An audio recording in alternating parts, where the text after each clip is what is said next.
Here in scenario 1, we have our blue gauge connected to our large vapor line, and that's the low pressure side of the system. And then we have our red gauge connected to our small liquid line, and that's the high pressure side of the system. We're measuring temperature on both the vapor and the liquid line, and since we're using the subcooling method, we're mainly going to be focusing on the red gauge and the temperature on that liquid line.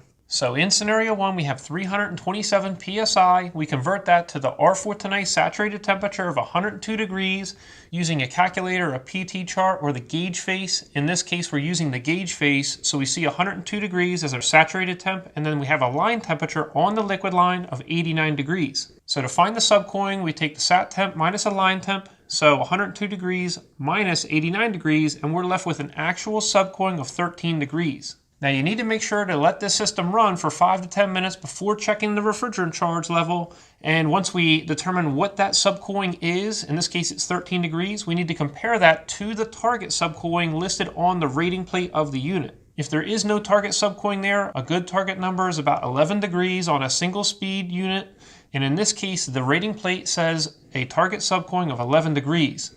Now, just keep in mind that some units may have multiple target subcoolings depending on the outdoor temperature, but in this case our target subcooling is 11 degrees, and as long as we're within plus or minus 3 degrees from 11, which means that if we have 14 degrees or whether we have 8 degrees of actual running subcooling, we're going to be accurately charged. And in this case we have 13 degrees of actual subcooling, so we know that we're accurately charged. So the long and short of this is if you have too low of a subcooling, you're undercharged, and if you have too high of a subcooling, you're overcharged. In scenario 2, we have a